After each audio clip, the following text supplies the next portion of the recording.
it's time for our July's MS Mental Wellness Chat. And what I did last, if you were on our last month's mental wellness chat, you were a part of a conversation where people wanted to really talk about sensory overload and how to manage that.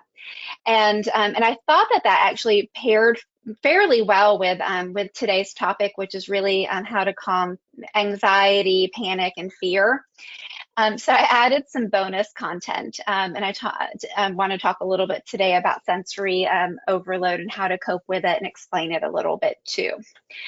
So if you are, and we have Linda, Michelle is here from Arizona, and we have Linda, I know she's from California, and she remembered bringing up the sensory overload. So I am so glad. I'm going to try to do this in the future, that if there is a theme that comes up that we see that is, prevalent, and a lot of people are interested in it and want to know more about it, and it's kind of timely, I'll try to add it in as extra kind of bonus content if I can, because I plan out these mental wellness chats about a year in advance. So we're going to move on to our next slide. And we're going to say thank you to Viatris for their sponsorship. Without them, we would not be able to have the MS Mental Wellness Chat. And then I always like to say thank you to MS Views and News, because without them, we would not have the Mental Wellness Chat. And we are going on almost 4 years now, which is really exciting. Introductions, I almost forgot to introduce myself. I'm Jessica Thomas. I am a licensed clinical social worker. I have over 18 years experience helping people that are living with MS and other chronic diseases. I currently am the Director of Patient Education for the Neuroendocrine Tumor Research Foundation. So I work with cancer patients right now, but I also work with MS patients in the sense that I've been doing this for many years. And prior to this, I was in therapy working full-time as a therapist that specialized in MS.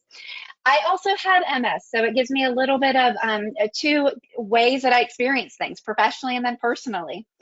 And so I bring that passion. Had I not been diagnosed with MS, I don't know if I would be a therapist that specialized in chronic disease, but I understand the overlapping emotional aspects of living with a chronic disease. So I am here for you, and we're going to get started. We'll move on to our next slide. So this real quick, I say this a lot, and I painted this, by the way, but I think these words are important, and I hope that we can continue to say them to other people. I say them to you every single month, but I think that this is important. You matter. You are not alone, and I want you to know this. I think often when we're journeying through the life in general, or journeying through having a chronic disease, sometimes you can feel isolated, a little bit different than other people in your world. So we'll move on to our next slide.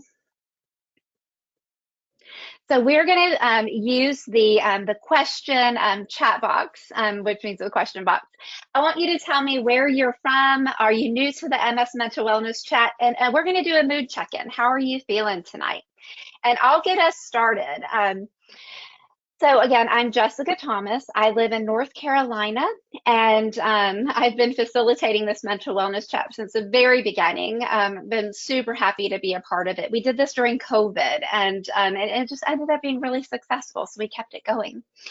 And then how am I feeling tonight? I'm feeling pretty good. I've been tired. There's been a lot going on I'm very busy with work and a lot going on. So I was a little bit tired today, but I was able to rest up a little bit before the program. So I'm feeling pretty good. And we're getting some rain, which means we're cooling down.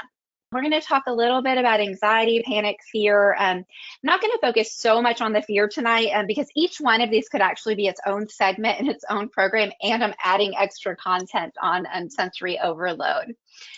Michelle said she's from Arizona. She's not new, feeling okay, but too hot not to do well in the heat. So let's, before we get started, let's just kind of talk about that for a minute. I want to give you guys space, and I hope you're hearing that other people are kind of saying that. How many of you, and I know that some of you already said that you were, but how many of you have connected with what other people have said so far? I have.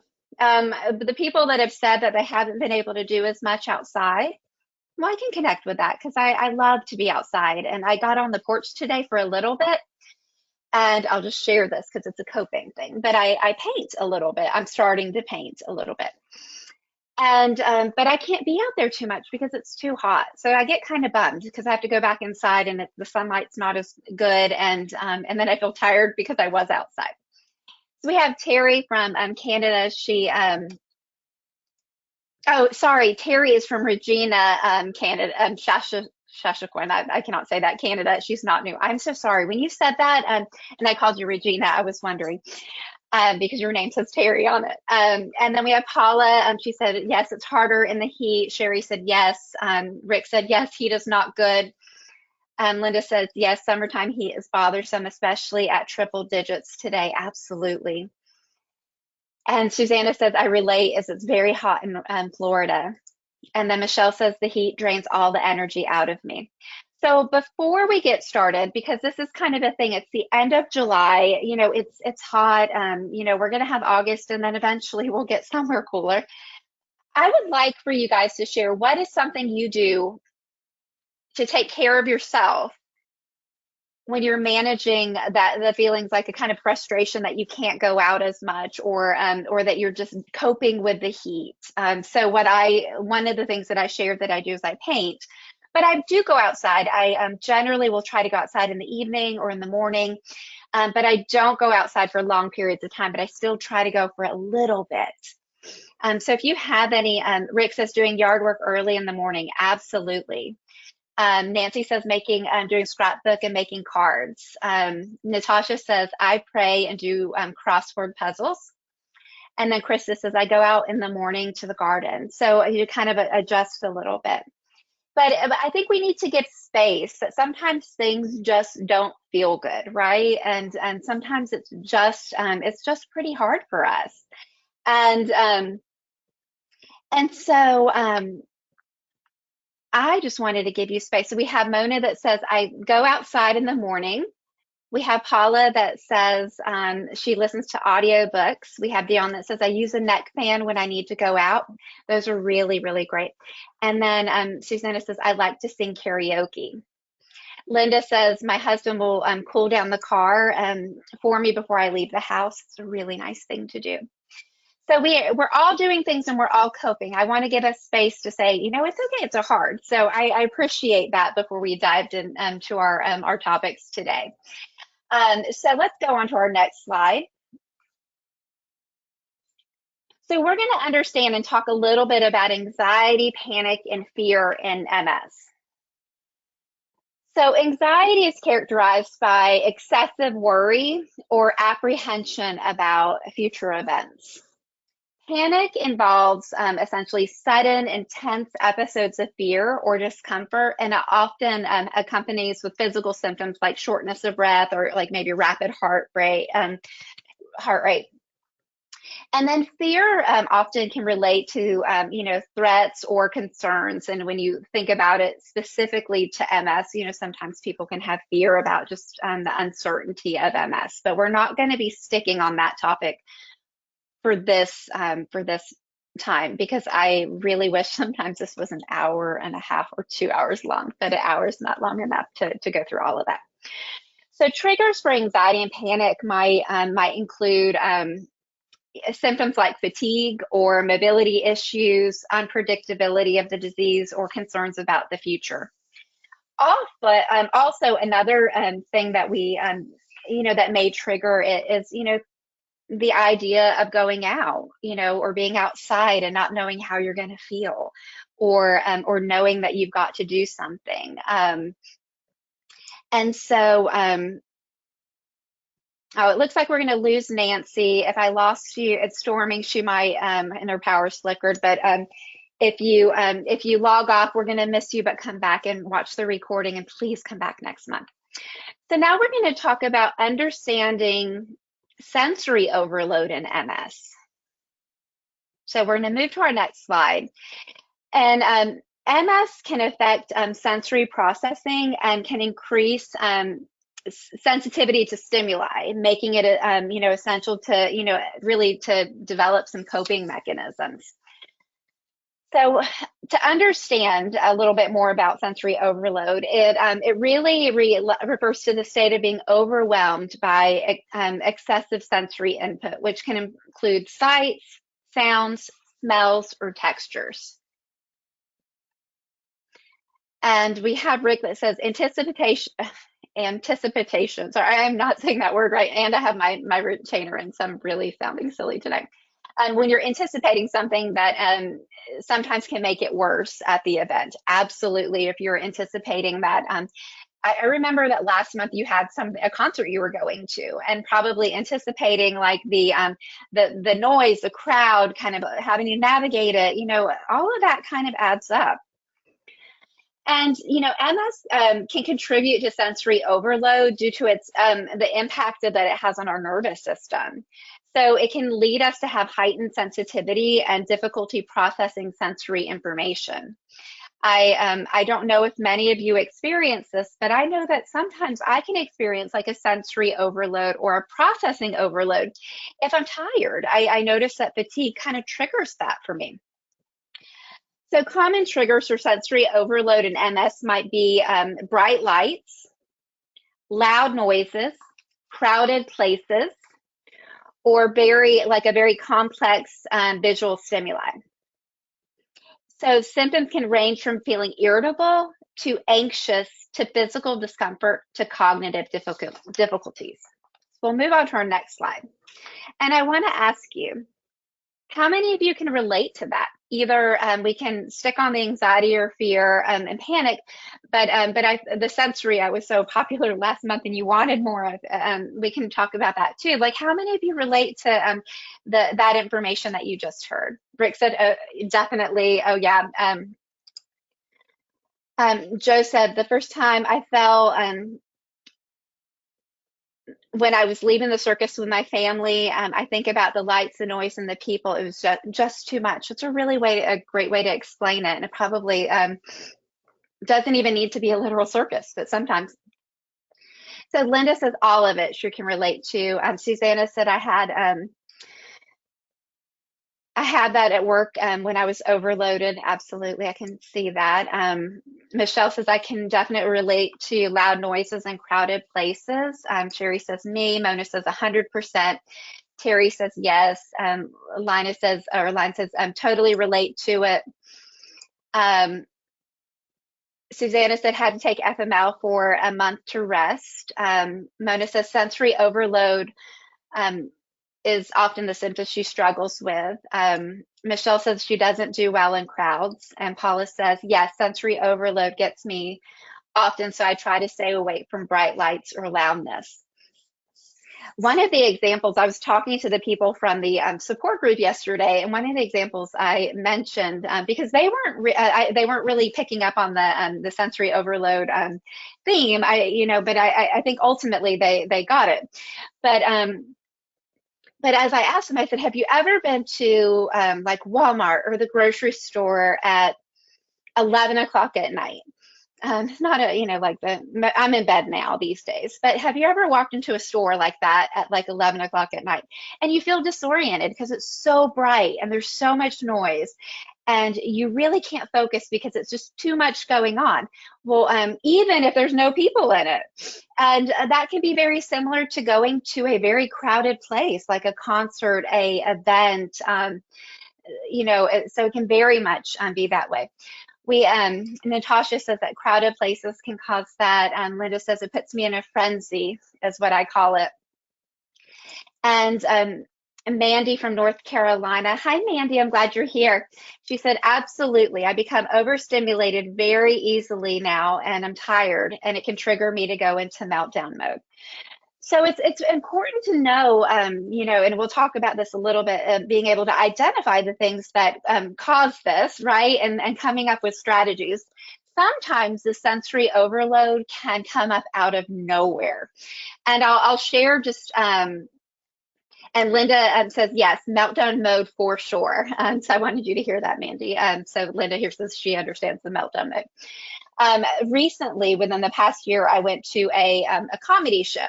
great for mental and emotional wellness to go to a comedy show. And I didn't realize that I got tickets that were really high up. They were, I was happy to go, but they were really high up. And because of that, there was a lot of visual stimuli, and there was a lot of lights and a lot of lights down there. And then it was high, and I don't like heights anyways, but it really was a sensory overload, a lot of loudness, a lot of background noise over here. And I remember thinking, oh my gosh, this feels like too much. And and that can make you tired, that can make you anxious. And so we'll talk, sometimes we have control and sometimes we don't have control. And in that setting, if we have time later, I'll kind of share what I did to kind of help myself. But I didn't realize how anxious I would feel in the moment of all those sensory components. So we have Linda that says it triggers me into fight or flight mode as well. Absolutely. Michelle says, can't go to the grocery stores, get overwhelmed. So we're going to talk now. We're going to move on to our next slide, and we're going to talk a little bit about strategies for managing anxiety. So I'm not going to go in depth for all of these because, again, this is just a 1-hour program, and it's really about connecting and giving you a couple of things, but we're not going to dive deeply in because we have other mental wellness chats where we do dive pretty deeply into these. So the first one is cognitive behavioral therapy. And so cognitive behavioral therapy really can help you to change negative thought patterns that contribute to anxiety. So this is kind of for managing anxiety. So techniques like learning how to restructure the way that you think, or to help challenge or change these thoughts. Sometimes I like to, another way to look at this is to think, is there another way that I can look at this different? Is this anxiety talking? Or is this telling the truth? This thought, is this thought the truth? Often we have thoughts that can be rational and logical, and we have thoughts that can be emotional based. And a lot of our anxious thoughts are emotional based. And so I try to get my thoughts to marry a little bit. And when they do, they become wise thoughts. So I try to really focus on that. Is this an anxious thought? Is there facts and logic embedded in this as well? Also, exposure therapy gradually can help you with feelings of anxiety. This is something that I've done when I had anxiety with driving many years ago, and exposure therapy was incredibly helpful. It's hard work, and I really recommend doing that work with a therapist, but it can very much be helpful. And then there's mindfulness and relaxation techniques. And mindfulness is essentially becoming more involved in the present instead of focusing on all the what ifs and the whens and the anxieties, the worries. And this can help you to reduce anxiety by letting you stay focused and less overwhelmed. Also, techniques like meditation, deep breathing, and progressive muscle relaxation can calm the mind and the body. We've done some breathing activities on here on the mental wellness chat, but breathing can be a big game changer, and it's something that you can do very easily, very quickly by yourself to help you calm.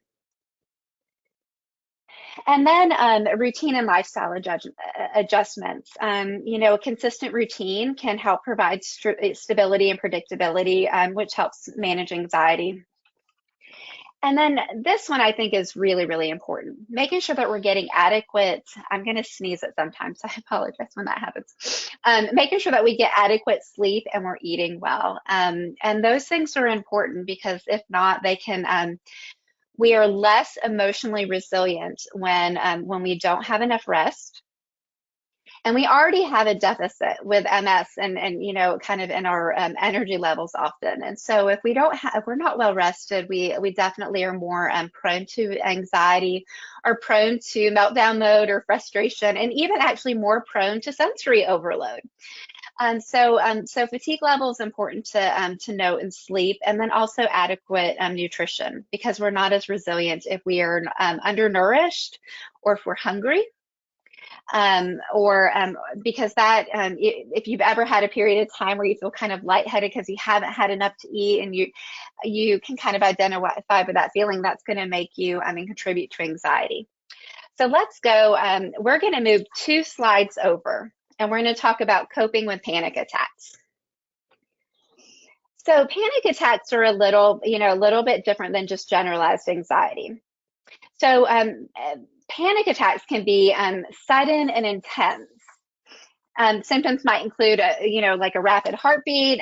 You might have sweating. Your palms might be sweaty, and you might have a fear or a sense of impending doom, immediate doom.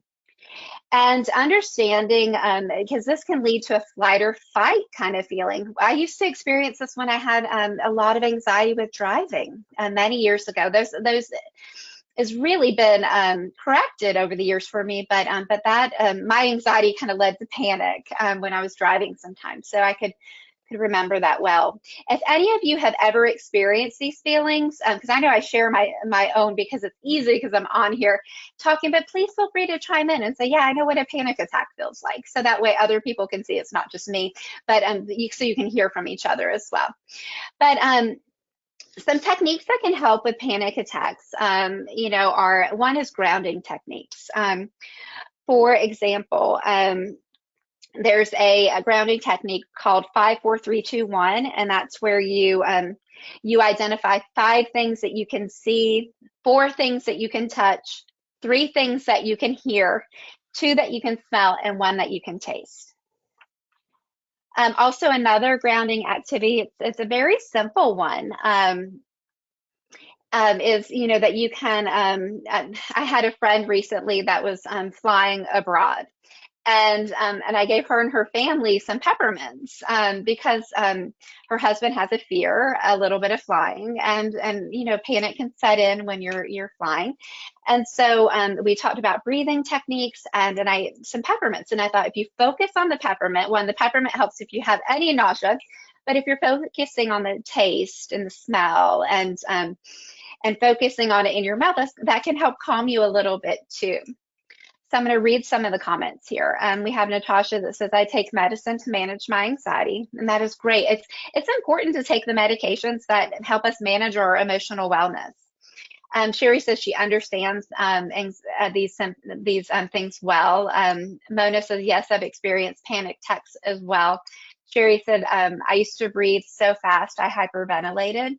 And when we get our breathing out of that rhythm, and that becomes scary too, or if our heart races, it can lead to even feeling more anxious. Rick says, have an escape plan just in case needed. Don't have it to use, or if you have it, you can use it just in case. And that's a really good example. I'll go back to that comedian, that comedy show.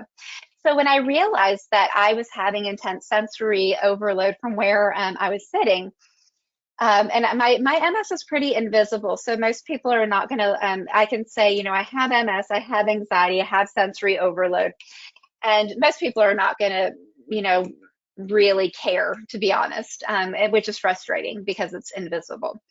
But what I did is I left out of where I was sitting, and I went and talked to the attendant, and I said, is the event really crowded? And, and it was really crowded. And I said, well, I'm feeling very anxious up at the top, and I did not realize I would feel that way. And I'm going to go back up there, and I'm going to try to, to just kind of breathe through it and stuff. But for some reason, if I'm having a really bad problem, can I try to reseat somewhere else?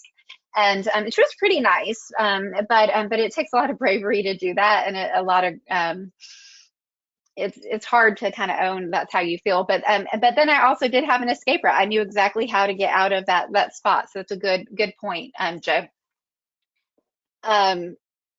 Michelle said, I had a panic attack once and it didn't feel good. It felt like I was going to have a heart attack. Yeah, I can have that sensation. Mona says, I also take meds for anxiety. Thank you for sharing that. And you know what? I take medication for anxiety. I have it's a long-term medication, but I've taken it for a long time because anxiety is a part of my MS, and I do share that on this mental wellness chat just to help normalize it. And you guys are normalizing it for each other, which is awesome. Susanna says, I've also experienced anxiety when driving at night on the highway, but driving otherwise, it's new. I didn't experience it before, but she's driving fine otherwise. The highway at night can be hard, and I think sometimes that might go with a little bit with sensory overload because of the dark and the lights can create that a little bit. Also fatigue sometimes. Stephanie says, breathing exercises. I need to leave, so I'll watch the recording. Thank you. Stephanie, we have a lot. If you watch some of the past recordings on anxiety, we actually go through the breathing activities. So please, please, please watch those. All right, so we're going to move on to our next slide. Actually, we're going to go another slide over. I'm so sorry, because we've been chatting all along. So strategies to manage sensory overload. So we're going to talk about, I like Joe's suggestion about kind of having an escape route. We're going to talk about things that we can control. So one is, creating a sensory friendly environment. So this is something you can control when it's within your environment. So for example, lights can give me a little bit of sensory overload. So I don't have a whole lot of lights in the room that I'm in right now when I do these presentations, because I'm already looking at a bright computer, I already have a ring light on. And if I have too many lights, it tends to make me a little bit overloaded. So I try to make it as sensory friendly as possible, and we can do that in your house. So you can use soft, warm lighting instead of harsh, bright lights. You can control your noise levels with background music or a white noise machine, and that can help you to create a comfortable space. Also, for sensory overload, decluttering your home or organizing your surroundings can also help, because those things can create like a visual chaos, and that might make it easier. Developing sensory regulation techniques. So learning how to break away from stimuli to regain composure. So that may be, taking a walk or deep breathing, practicing deep progressive muscle relaxation. And engaging in calming activities that help soothe you, such as like listening to music, practicing mindfulness or meditation, and spending time in nature to have that balance. And then implementing practical tools and aids. So how many of you, I'm just out of interest, I asked the support group this yesterday, and I was sort of surprised at the response. I'm interested here. How many of you have noise canceling headphones? So that can be like through AirPods. It can be through just any, it doesn't have to be as expensive like an Apple product. Okay, so Sherry says her. So noise canceling headphones can be very helpful, especially if you get overwhelmed with noises. So we had, I believe it was Michelle, I think, that said that she didn't like the grocery store. It was too overwhelming. One of the things that I find when I'm in the grocery store, if I put my my earbuds in and I don't talk to anybody, but I have it on the noise canceling component, I can really focus when I'm there, and I actually am less apt to forgetting something. Now, I still can technically see what's around me, and but that does help me a little bit. So Mona has them, Pam has them, Bruce says he uses the noise canceling all the time. It also is helpful for focus. For example, I have them on noise canceling right now, because if I don't have them on, then I can hear other noises going on in my house. While that will overwhelm me, that will actually cause a little bit of cognitive fatigue, because it's a sense of multitasking when you're processing so much stuff. But so implement, that's a practical tool. So it's something that we might use when we're talking to someone. We might use it, to listen to music, but it actually is a tool that we can use for sensory overload. Also, wearing, like sunglasses for lights. You can also, it says eye masks can block out bright lights. Weighted blankets actually are really good for sensory. They can help you feel a sense of calm. How many of you have a weighted blanket? Joe said, I borrowed my daughter's. I didn't understand when I bought them for her. Yeah, borrow them and try them sometime and see how it feels, because it is kind of nice when you can sort of like, if you intentionally need to kind of create quiet. But the weighted, okay, we have, Dion has weighted blanket, Nancy, Natasha, those are great. During COVID, I bought everyone in my house a weighted blanket because I just felt like we needed them. And you can get, there's different variations of them, but they can really help you with sleep. And Krista, you actually mentioned what I was fixing to say. She said, I tried it and I felt constricted. Terry said, I sleep better with it. Susanna wants to try, but doesn't have one. And Krista said she's not claustrophobic. What I recommend with the weighted blanket, and there might be a more medical grade recommendation, but I stick on the lighter side of the weighted blanket because I didn't like the one I got my husband that was very heavy. And I did feel constricted. I felt weighted down. But the one I got my son, I actually did like, and it was a more of like a pediatric one. He's 17, so and back then he was in middle school. It was a little bit smaller, but that one I did like, and I for naps and stuff I used it all the time. And then Pam says noise canceling machine next to her bed. That is awesome. So you can have a noise canceling machine. I have a white noise machine in my bedroom as well. So you have some control, like using some of the tools, and you might find that some of the tools can be helpful as you're, as you learn, and one thing about having MS is that we learn these adaptive tools, strategies, techniques, and things that kind of work for us and share them with other people. So then, exploring other, sensory aids that might work for you, such as like fidget tools or tactile objects. I don't know if you guys remember the fidget spinners when they became really popular, but that was for sensory overwhelm that people kind of did that. So you don't know unless you try sometimes. And then building a personalized coping plan. So you identify what your triggers are and your responses. You can do this by keeping a journal. You can do this, by tracking it on your phone. But you want to know what things cause overwhelm. And I know for me, it's driving. I know fatigue, initiates it. Lights, big time for me, and lights at night with driving. But figuring out what it is, and sensory overload can also be when you're kind of focusing and other people are trying to have multiple conversations with you, or if you're in a public crowded space and there's multiple conversations going on. So kind of figuring out what the things are that are creating a sense of overwhelm for sensory.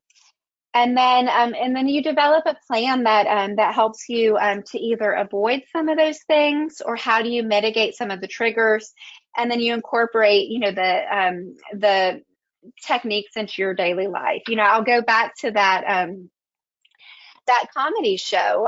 While I advocated for myself, I knew my escape route. Ultimately, I took some time away from being at that level, and I stayed on a lower level in the lobby area, and worked on breathing just by myself, and then I eventually felt well enough to go back and try. And so this is something that happened within 8 months ago. So, and I'm a licensed therapist. These things happen to many people, and you're not alone if you experience them. But implementing the tools and the strategies are important. So we're going to move on to the next slide. And we're going to talk a little bit about incorporating, before we get there, we're going to talk a little bit, is there anything else on the sensory overload or any other hacks that you have, things that you do that help to calm you if you're in a place that is like too much, too crowded? What helps you before you get to a meltdown stage? What things help? For me, breathing is very helpful. Moving around, moving out of, knowing my escape plan, focusing on something. So if the lights are very bright and very, I'm not going to be looking up at them. I'm going to be looking more down. Also, if they're very bright, I might wear my sunglasses and just kind of be humbled that I do that. But what are some things that you do that kind of hacks that you have for kind of managing when things are too much? Feel free to, so we have Paula that says deep breathing in and out of her nose 5 times. I'm going to take a drink of water real quick. Just kidding. That was half and half tea, half sweet and sweet tea. I just said water by accident. So breathing, I think that's a great one. So when you breathe in, through your nose, and you can breathe in for like, breathe in for a count of 3 and then out for a count of 3. Or you can breathe in for a count of 3 and then exhale for a count of 6. When that exhale's a little bit longer, it can help really to regulate your parasympathetic nervous system. Just breathing and calming is helpful. And kind of doing that for a set of 5. You can even, kind of count on your fingers and be that focus of doing it. It's going to help kind of regulate you a little bit, and it's going to help ground you a little bit as well. That's a really great suggestion. Mona says breath work usually helps. I know for me, it ends up being very, very helpful. And for many people that I've worked with over the years. And if breathing just doesn't seem like it's the thing, that is helpful, you probably have something else that might help you as well. Sherry says her service dog helps you. Absolutely. Having an animal, and especially having a service animal, that would be very in tune to your emotions, and to know that you have some support there right there can be incredibly helpful. Carol says, this is a really good suggestion, Carol. I asked my family to give me 15 minutes or come back a little later so I can reset. That's really great. And I applaud you for doing that, because you're letting your people know, hey, I need a little bit of time. I'll come back. Let me reset. And that's communicating. So that is really, really good. So we're going to move on to our next slide, and you guys can keep on going here. We're going to talk about incorporating lifestyle adjustments. So when we make lifestyle adjustments, they can really help with anxiety. They can help with panic, and these are the things that we can do, that we can control. But we know in the world we can't always control everything. But I do like to focus sometimes on the things that we can control, because then that can help us when we're managing the things that we cannot. So incorporating lifestyle and healthy lifestyle adjustments, such as stress management and relaxation. High stress is so bad for us, and it can really exacerbate sensory overload as much as fatigue can. So techniques for reducing stress, such as like practicing relaxation methods such as like yoga, meditation, and deep breathing, those things can really help. Now, one of the things that I think it's important to mention, I recently attended a 2-day conference on happiness, and I'm going to be incorporating some of that as bonus content for you guys, because it's good stuff. I think we're in a community where really, generally, we know these things, right? I know these things, and I know many of the people I work with know these things. We've been hearing these things for a long time. And if you've been a part of the Mental Wellness Chat, you've been hearing these things over and over. But the other piece is doing the things. And that can be hard sometimes. I always think the hardest thing is, going to the gym for the first time after not going for a long time, or just really taking action in the things that we know. But what I do know about stress management is that, that it does not help with sensory stuff. It does not help with anxiety. It does not help with panic. But we can incorporate some things that really do support a more calm and emotionally well, lifestyle. And those things can help us. Those practices can help us on the everyday, stress to stress. Having our healthy routines and self-care. So maintaining regular sleep patterns and a balanced diet really supports overall your well-being. And that's going to help with your sensory sensitivity too. Now I can be well nourished and well exercised, and I could have still went to that comedy show and felt nervous and really felt overload. That was an overload situation for me. But I know that the other things don't impact me as much if I'm well rested, if I'm kind of managing my stress, if I am making sure that I'm eating well. So we talk about exercise a lot, and I always say that exercise is different from person to person. Exercise looks different for all of us, and sometimes even this time of the year, exercise really looks different for me. I know, maybe it does for you, or maybe it does not. I would hope it doesn't alter much, but for me, it does actually a decent bit. So I walk a little bit more. I don't do really intense things, and I spend time doing a lot of painting and things like that.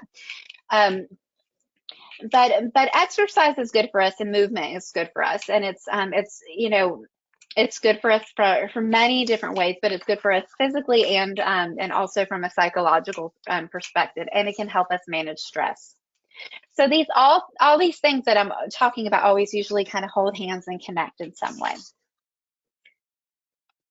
So we're going to move on to our next slide, and we're going to move one more over. So we can develop a personalized coping plan. Again, this is something that we can control.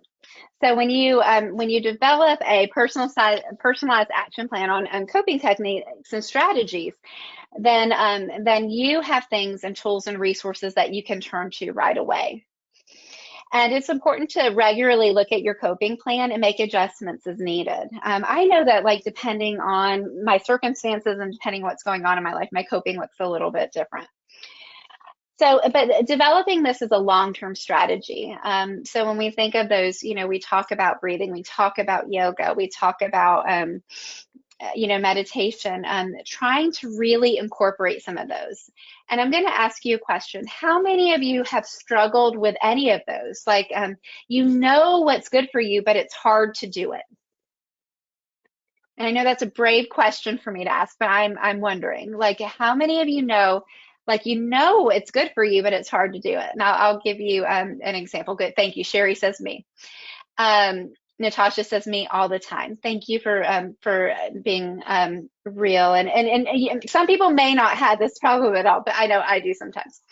So, for example, I want to go to yoga. I know it's so good for me, and I'm having a hard time pulling the plug on going to yoga, but I want to go, and so I'm going to make it happen before I go. Before our next MS Mental Wellness Chat, I will have at least went to 3 yoga classes, and I will follow up with you guys. But this is hard, and so I've befriended someone. We're talking about yoga, and I don't necessarily need to go with her, but I think that's kind of helping me to research the type of classes I want to go to, because I don't want to go to a power yoga or a power sculpt yoga. I want to go to a relaxing yoga, a yoga that's more somatic, that helps me to kind of release emotions and works on flexibility and relaxation. So we have Mona, Michaela, Pam says they all say yes. Bruce says hard to get to the gym. And thank you, Sherry. Sherry said, thank you for being real. Thank you for accepting my realness. I've decided a long time ago that I can be healthy and I can be a really good balanced person if I'm honest too. And we're all human, and I think we all struggle with different things. So Joe says, makes me feel like a failure almost every day. And that's when it's tough, because so we know the things, but sometimes we can't activate them. That doesn't make you a failure, though. It's sort of like, and it's not 1 strike, 2 strike, 3 strikes you're out either. No, it's finding the right way and the right motivations and the right things that feel good. Susanna said, it's hard for me to eat healthy. Michaela says, I feel that way about drinking enough water.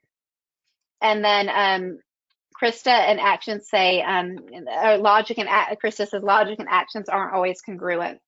So we may next month, if I get a commitment that you guys will be on here next month, we're going to talk about grief a little bit, but I actually may do some bonus content on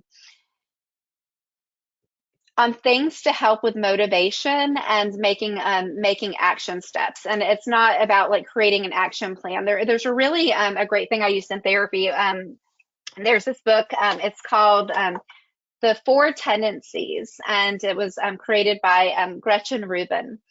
And in this book, she talks about these 4 different tendencies that we have, and some it helps to kind of unlock sometimes why it's hard to do things. With MS, sometimes it's hard to do things because it's hard to do things. Also, though, with our personality, sometimes it's hard to do things because a great example is that I told you guys I'm going to do 3 yoga classes because I told you, guess what? I'll do 3 yoga classes at least. I like to have a sense of accountability, but just left on my own, it's really hard. Some people are really good at being on their own doing things. Some people have the best intentions and just kind of rebel against.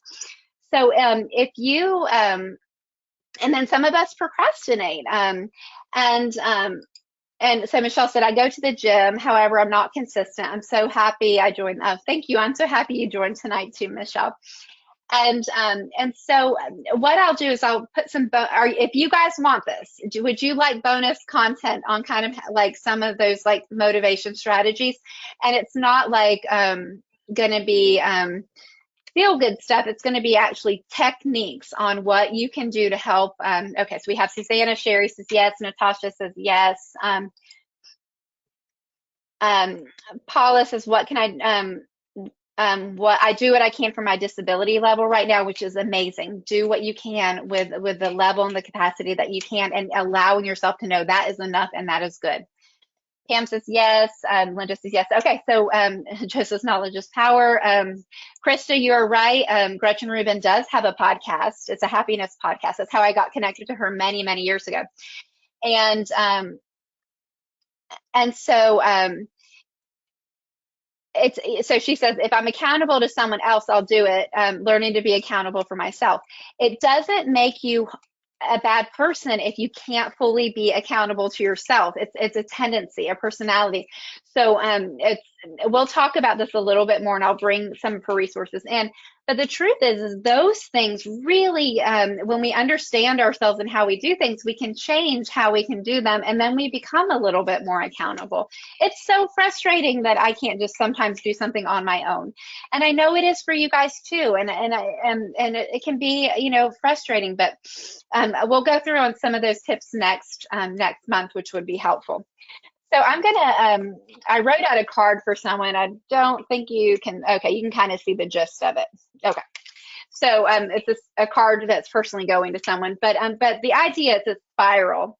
So for this month, what I want you to think about is I want you to think about a spiral. I want you to think about what are the small, instead of trying to do big things, and Joe, this is specifically for you.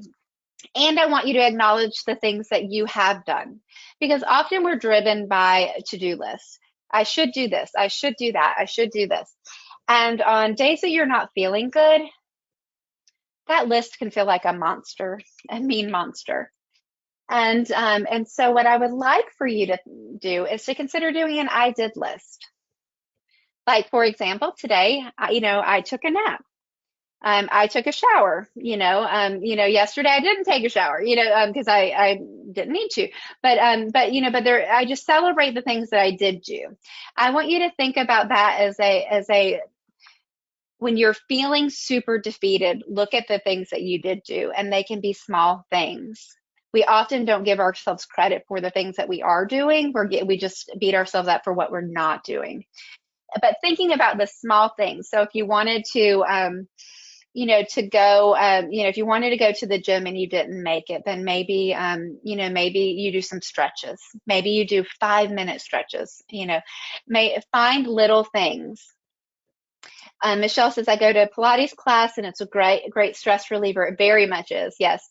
And she's tried to do yoga, and the instructor said to do a different class. And owner of yoga studio, told her that it would be better for her not to go back to the class, which is awful because they should modify. I used to teach Pilates. I believe in Pilates. I think it's a great exercise. And she's getting noise canceling and headphones and a weighted blanket. Try them out, and try, if you have friends that have them, try to borrow them first if you want to, because they can be expensive. Carol says, due to extreme heat, I delegate some tasks and keep cool in the pool, which is awesome. And Natasha says, I do physical and occupational therapy. Carol says, exercise in my basement and then cool off in the pool. That is so very, very awesome. I want you to remember this, and I want you to remember to tell other people this when you can, that you matter, you are not alone, and know this. We'll move on.